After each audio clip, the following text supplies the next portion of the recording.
মুসলমানের ছেলেরা মনে রাখো, সারা পৃথিবী জুড়ে উইকেট পড়তে আছে।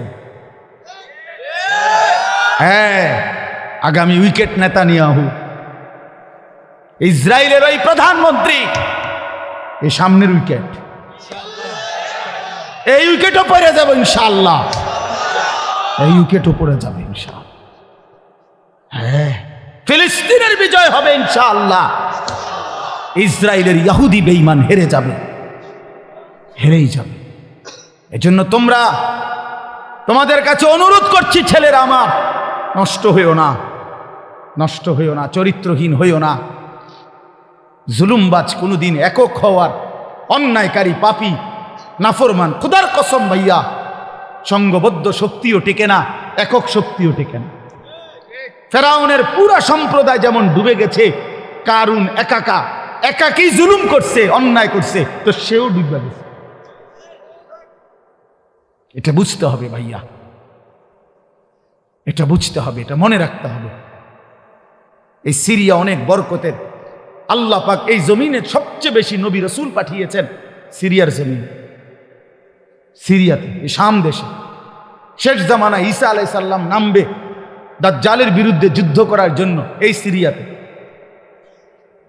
অসংখ্য বরকতের জায়গা, সেই পবিত্র জায়গার মধ্যে আপনার 54 বছর তারা বাপপুত, হাফিজ আল আসাদ আর বাশার আল আসাদ, এই দুই জালেম অন্যায় রাজত্ব কায়েম করে মজলুম মুসলমানের রক্তে জমিন ভাসাইছিল।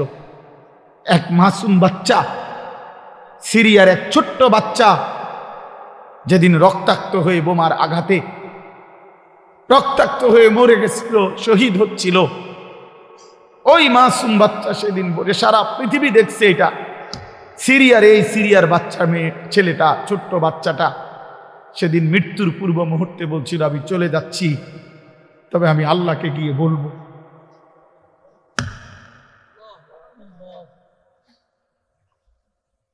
ওই মাসুম বাচ্চা বলছিল, আমি আল্লাহকে গিয়ে বলবো।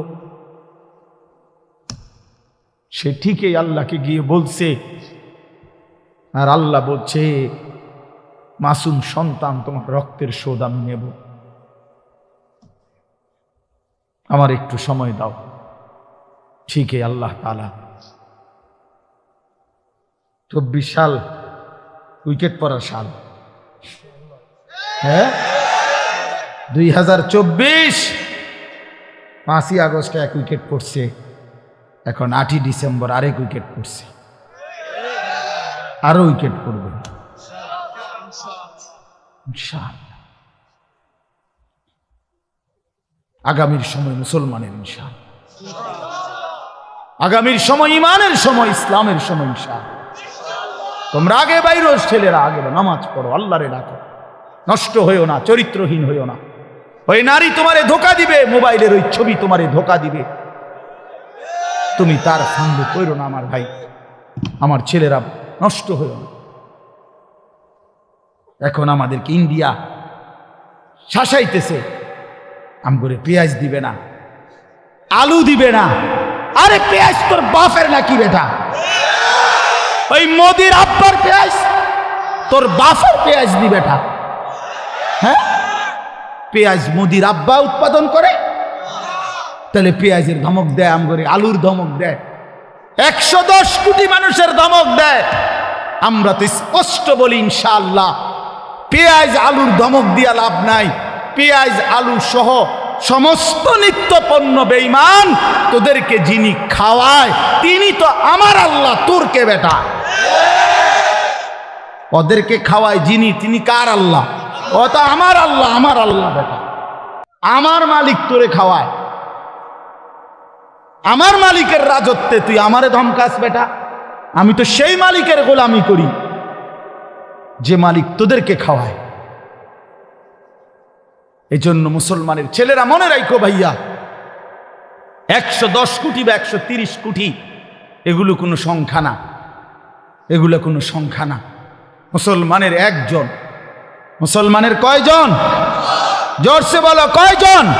আমাদের আগেও একজন, এখনো একজন, আগামী তো একজন, তিনি আল্লাহ। তিনি কে? তিনিই বড়। আল্লাহু আকবার, জোরসে বলো আল্লাহু আকবার, আল্লাহু আকবার, আল্লাহু আকবার। নওজোয়ান দাঁড়ায় বলো আল্লাহু আকবার।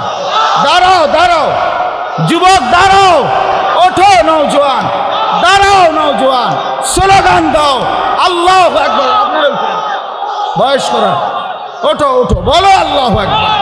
আল্লাহ বড়, আল্লাহ বড়, আল্লাহ বড়, আল্লাহ বড়, আল্লাহ বড়, আল্লাহ বড়। ইনশাআল্লাহ এদেশে ইসকন থাকতে পারবে না, ইসকনের সন্ত্রাসীরাও থাকতে পারবে না।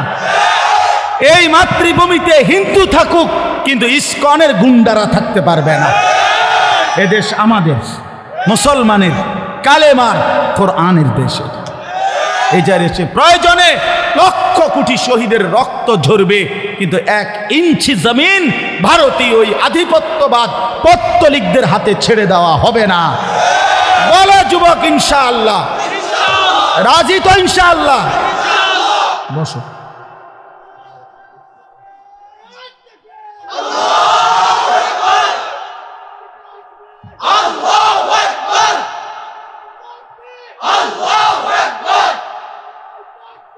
আল্লাহু আকবার, আল্লাহু আকবার।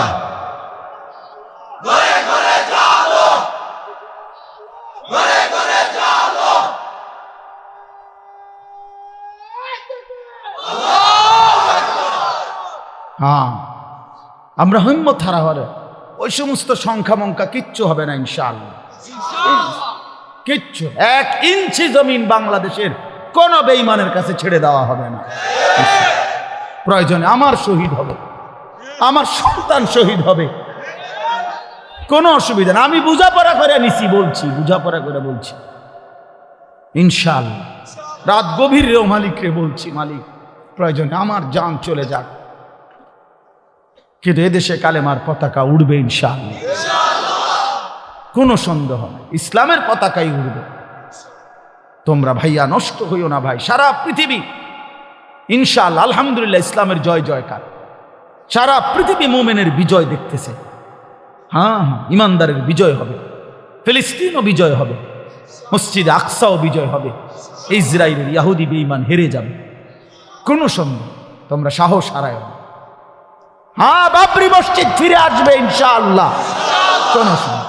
বেঈমান এখন আবার একবার বাবরি মসজিদকে শহীদ করছে, এখন আমার খাজা মুঈনুদ্দিন চিশতি আজমিরি রাহমাতুল্লাহর যেই আজমির শরীফ যেটাকে বলে, এত বড় বুজুর্গের কবর, যেখানে এত যুগ যুগ ধরে এখনকার হিন্দু ওই ইন্ডিয়ার বেঈমান ওরা বলতেছে এটা বলে তাদের মন্দিরে যায়। 2 দিন পর পর, মানে গায়ে পয়রা বাজানো, পায়ে ফাঁড়া দিয়ে কাজ্জা, ইচ্ছা করে, ইচ্ছা করে। আল্লাহ আমাদেরকে বুঝ দান করেন, আল্লাহ আমাদেরকে হিম্মত দান করেন। আমার নওজোয়ান সাথীরা, আমি বহুত বড় আশাবাদী ভাই। আমার ছেলেরা, তোমরা ফিরলে ইনশাআল্লাহ, তোমরা সেজদা দিলে, তোমরা আল্লাহরে ডাকলে, গোটা পৃথিবীতে বাতিলের মসনদ, বেঈমানের মসনদ নড়বে, কাইপা উঠবে। বাতিল ভয় পাবে, বেঈমান ভয় পাবে।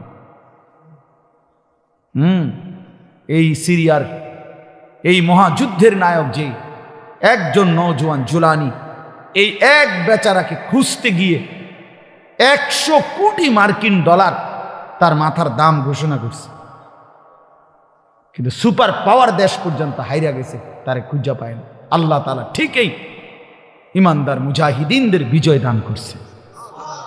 আফগান বিজয় হয়েছে আলহামদুলিল্লাহ, ফিলিস্তিনও বিজয় হবে, বাংলাদেশও কালেমার পতাকা উড়বে ইনশাআল্লাহ। এই জন্য আমরা যদি আমাদের আল্লাহকে ভুলে যাই, আমাদের বরবাদ। আমাদের আল্লাহ, আমাদের রসুল, আমাদের কোরআন, আমাদের ইসলাম, এটাই শ্রেষ্ঠ। এর মধ্যেই আমাদের শান্তি, এর মধ্যেই আমাদের নিরাপত্তা, এর মধ্যেই নিরাপত্তা। আল্লাহ তাআলা তোমাদের সমস্ত ছেলেদেরকে ইসলামের জন্য কবুল করেন। তোমরা আগামী দিনে ইমাম মাহদির পক্ষে লড়বা ইনশাআল্লাহ, দাজ্জালের বিরুদ্ধে লড়বা ইনশাআল্লাহ। আমি আমার 6-7 বছরের বাচ্চারাও বলছি, আব্বা বলো, হিম্মত করো বাপ, প্রয়োজনে বাপ শহীদ হব নয়, সন্তান শহীদ হব, কিন্তু ঈমানের বিজয় হবে ইনশাআল্লাহ। চলো, আল্লাহ তাআলা বলেন এই সব কিছু ধ্বংস হবে, শেষ হবে, কিয়ামত হবে। তো আবার আল্লাহ তাআলা আমাদের সবার জন্য আবার ইসরাফিলকে জীবিত করে দ্বিতীয়বার আল্লাহ আবার বলবেন, ইসরাফিল আবার ফুঁ দাও। ইদা জুলজিলাতিল আরদু জিলজালাহা, এই যে সূরাটা পড়ছি কোরআন শরীফের 99 নম্বর সূরা 30 নম্বর পারা জিলজাল, এইটার এবার তর্জমা বলি, আমার কথা শেষ। তো প্রথম যখন ইসরাফিল ফুঁ দিবে বললাম সব ভাঙ্গা চুইরা শেষ, মাটির নিচে চলে যাবে। দ্বিতীয়বার আবার আল্লাহ তাআলা একটা নির্দিষ্ট সময় পরে আল্লাহ বলবেন আবার ফুঁ দাও। আবার ফুঁ দিলে ইসরাফিল জমিনে আবার ভূমিকম্প শুরু হবে। এবার জমিনের তলদেশে ওই আদম আলাইহিস সালাম থেকে নিয়ে এই পর্যন্ত কিয়ামত পর্যন্ত যত কিছু মাটির নিচে সব মাটির উপরে উঠে আসবে। যত কিছু বুঝেন নাই, মানে শুধু মানুষ না, যত কিছু, যত মাটি ছাড়া যত কিছু একে সব উপরে আসবে। হীরা মণি মুক্তা, স্বর্ণ রৌপ্য, টাকা পয়সা, ধন দৌলত, অর্থ সম্পদ সব। হ্যাঁ, এটাই হাদিস। সব মাটির উপরে উঠবে। ইজা জুলজিলাতিল আরদু জিলজালাহা, আল্লাহ বলেন দ্বিতীয় ফুৎকারে যখন জমিনে ভূমিকম্প হবে, ওয়া আখরাজাতিল আরদু আসকালাহা, জমিন তার তলদেশ থেকে সব কিছু উপরে উঠাই দিবে। উপরে উঠাই দিলে আশ্চর্যের কথা হইল, নবীজি বলছে টাকা পয়সা, অর্থ সম্পদ, স্বর্ণ রৌপ্য এগুলো কথা বলবে, বিশ্বাস করে এগুলো কথা বলবে। কি কথা বলবে?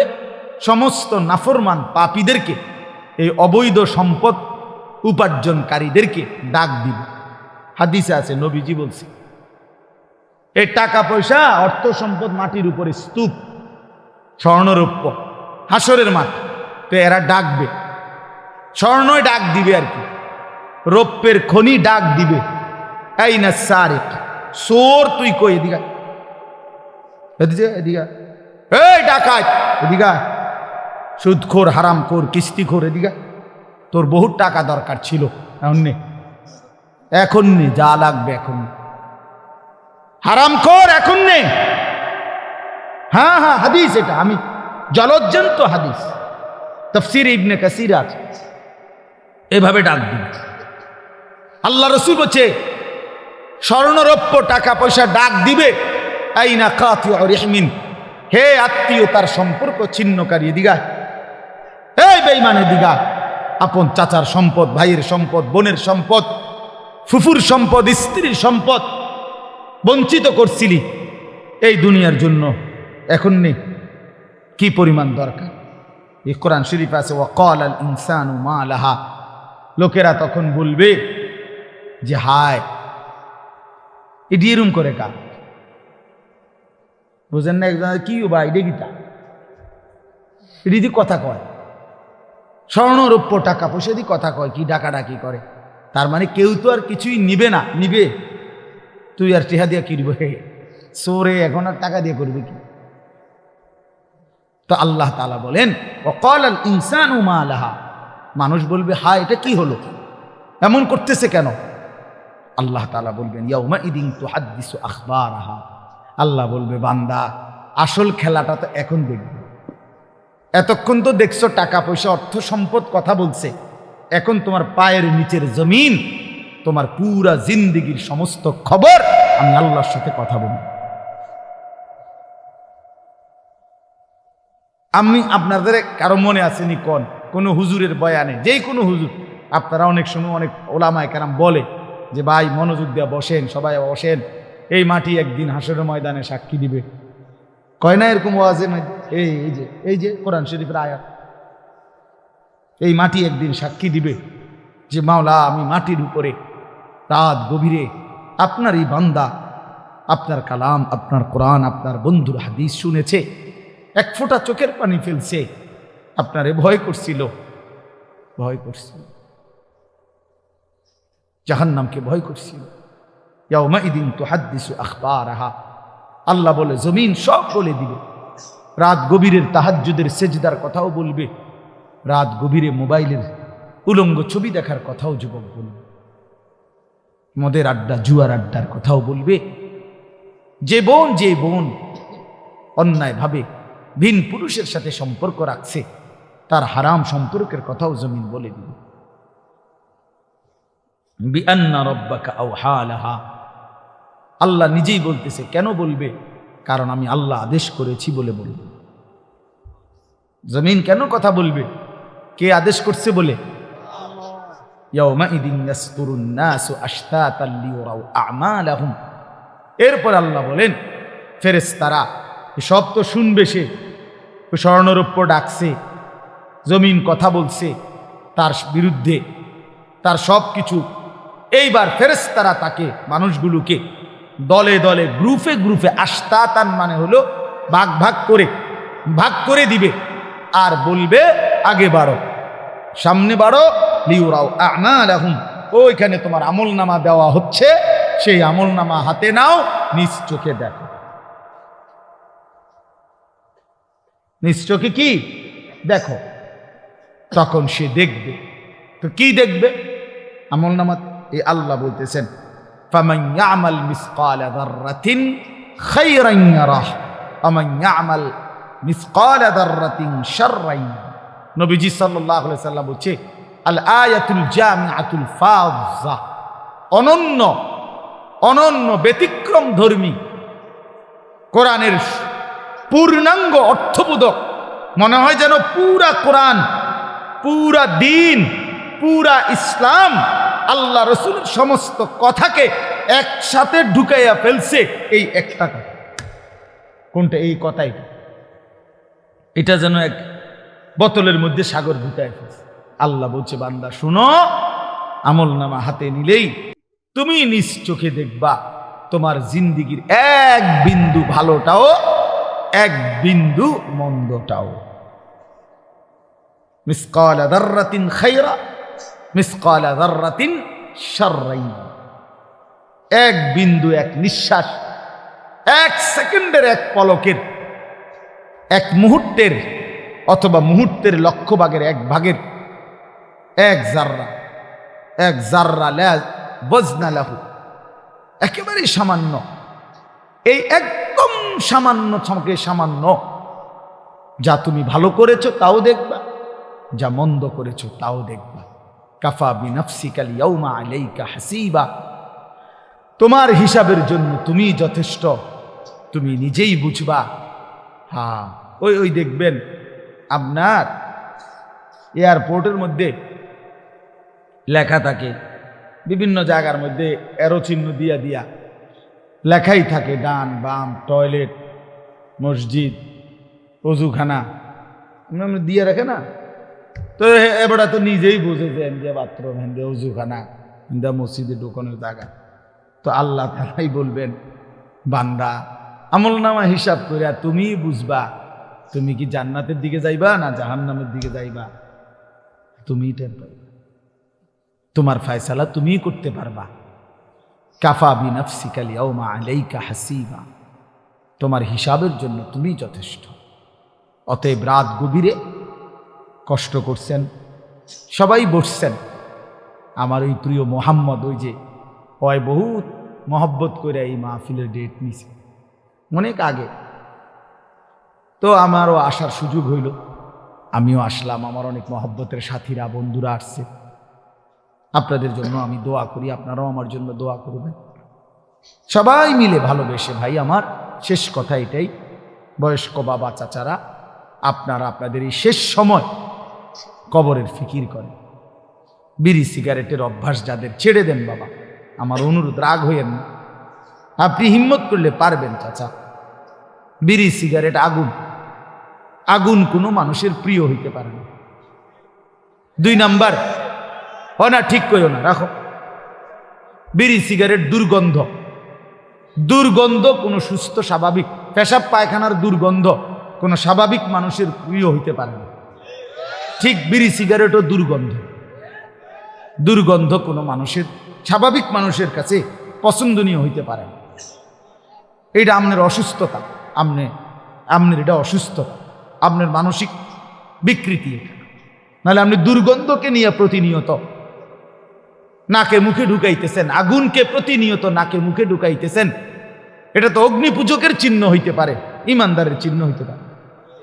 আর আমার একটা কথা শেষ, চাচার আর রাগ হইয়েন না, আপনাদেরকে বলি 60 বছর 70 বছর 50 বছর যারা বিড়ি সিগারেট খাইয়া খাইয়া জীবন শেষ করলেন, আচ্ছা কবরে যাওয়ার পরে যদি ফেরেশতা বলে, মনে করেন একটা চিন্তা করেন না, কবরের ফেরেশতা যদি বলে চাচা আমনেরে আমি দেখছি আমনে আসলে বুড়ো বয়স পর্যন্ত আগুন ছাড়া আমনে থাকতে পারতেন না, সকাল দুপুর বিকাল রাত্রে নাকে মুখে আমনে আগুন ঢুকান লাগতো, আগুন ছাড়তে হইতো। তো যেহেতু আপনি আগুন ছাড়া থাকতে কষ্ট হবে আমিও ভাবছি, এই জন্য ফেরেশতা বলবে চাচা আপনার সুবিধার্থে আপনার কবরে আগুন লাগাই দিলাম, যেহেতু আপনি আগুন ছাড়া থাকতে কি হবে কষ্ট, এইটা মনে করি। তাইলে এখন বলেন, যদি লজ্জা থাকে ছেড়ে দেন, যে বেড়ায় দূরে হুজুর তুই বেড়া আমার এত বড় কথা করি, যা খাইলাম না। আমি এক জায়গায় মাহফিলে গেছি, এরকম বয়ানের পরে বয়ানের মধ্যে এক বয়স্ক লোক মাহফিল চলাকালীন অবস্থায় এই বলতেছে আজগা বিড়ির জাম শেষ,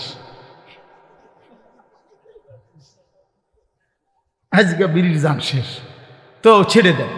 এটা একটা ফালতু অভ্যাস, চা দোকানের আড্ডা, টেলিভিশন নাটক সিনেমা দেখার আড্ডা ছেড়ে দেন।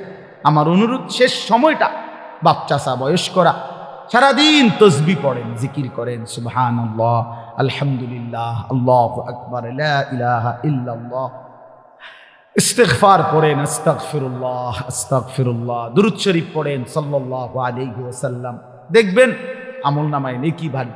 আল্লাহই তো আপনারে দয়া করছে যে এখন ছেলে রোজগার করে, আল্লাহর রহমতে সংসারে বাজার সাজার সদাই মোটামুটি একটু আমনের বোঝা কমছে, এটা আল্লাহর পক্ষ থেকে ইহসান না? তো আপনি এখন এই সময়টা কাজে লাগান, আল্লাহ আপনার একটু সুযোগ দিচ্ছে, দে বইয়ে বইয়ে কেন সাধুয়ানি গপ মারেন, এটা কেমন অভ্যাস? এই জন্য আমি চাচাদেরকে বলব, যুবক ভাই তোমাদের জন্য শেষ কথা হলো, নওজোয়ান সাথী আবারও বলছি, ইনশাআল্লাহ তোমরা যদি সঠিক সিদ্ধান্ত এখন নিতে না পারো, মনে রাখো আগামী দিনে ইমানের যুদ্ধে ইসলামের পক্ষে তুমি আগাইতে পারতে না। যদি তুমি চরিত্রহীন হও, নষ্ট হও, নারী, নেশা, মদ, জুয়া, মোবাইলের অশ্লীলতা, বেহায়াপনা, এটাই যদি তোমার জীবন হয়, এজন্য আমি হাত জোর করে অনুরোধ করলাম, তোমরা নওজোয়ান সাথী নামাজ পড়ো, পারবা তুমি হিম্মত করলেই পারবা, ইনশাআল্লাহ তুমি চেষ্টা করলেই পারবা।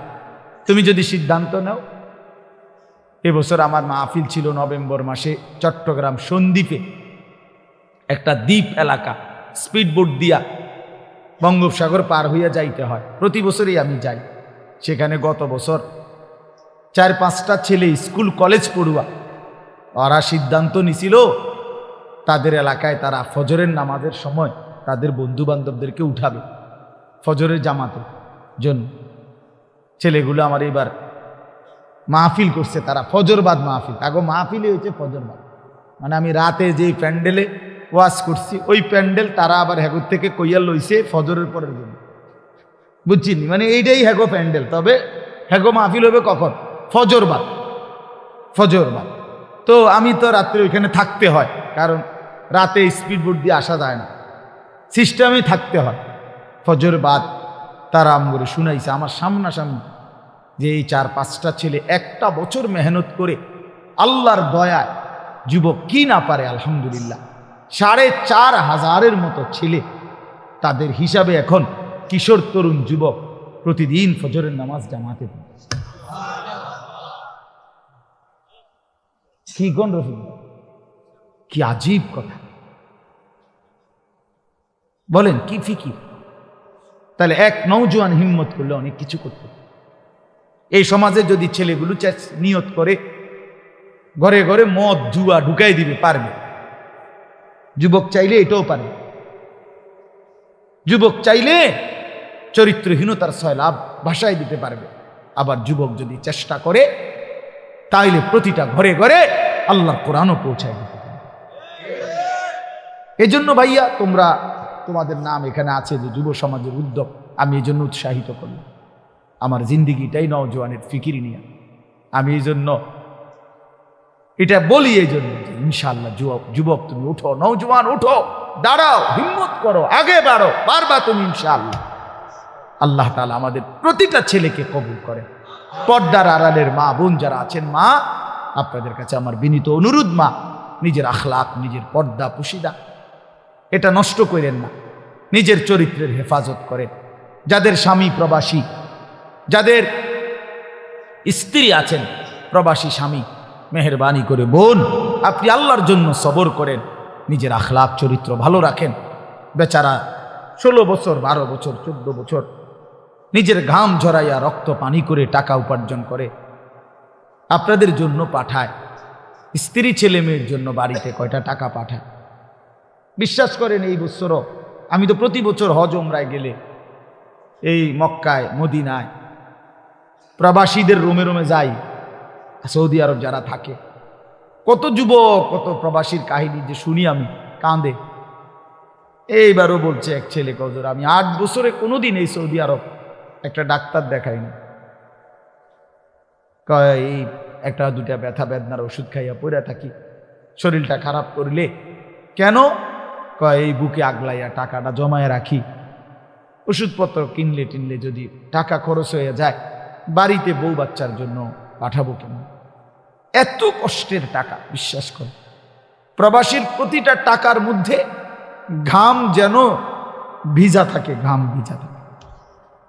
এই কষ্টের টাকা দিয়া ছেলেটা যদি তোমারে বাবা পাঠাইবার পর, আমার প্রিয় ভাই, তুমি যদি সারাদিন মোবাইল টিপো, উলঙ্গ ছবি দেখো, নাচ গান দেখো, নর্তকী দেখো, জিনা ব্যভিচারের দৃশ্য দেখো, এটা ইনসাফ হয় না। এত বড় স্বার্থপর, এত বড় বেইনসাফ জালেম তুমি হইও না, একদিন তুমিও কষ্ট পাইবা। নয়তো এত কষ্টের টাকার পরে যদি স্ত্রী বেপর্দা বেহায়াই হয়, তো এই বেচারার জীবনের প্রাপ্তিটা কি? এই জন্য আমি অনুরোধ করছি বোনদের কাছে, আপনারা আপনাদের স্বামীর পবিত্র আমানত নিজেরা ইজ্জত আবরু হেফাজত করবেন। বোন যারা অবিবাহিত মেয়ে, তোমাদের জন্য বোন আমার অনুরোধ হচ্ছে, আল্লাহ তাআলা কোরআনুল কারীমের মধ্যে স্পষ্ট বলছে, যে কন্যা পবিত্র অচিরেই তার স্বামী মিলবে অপবিত্র, যেই ছেলে পবিত্র অচিরেই তার স্ত্রী মিলবে পবিত্র। আর নাই তো যদি মেয়েটা অপবিত্র খবিস হয়, স্বামী হিসাবে যেটা জুটবে সেটাও খবিস। ছেলেটা যদি নষ্ট চরিত্রের হয়, আল্লাহর কসম, আল্লাহ ওয়াদা দিছে যে তোর স্ত্রীও মিলবে খবিস। এই জন্য এক তো রাস্তার বেডই চাউন আর রাস্তার বেডি চাউন, মোবাইলের বেডি, এটা তো ক্ষণিকের বিষয়, এটা পার হয়ে যায়।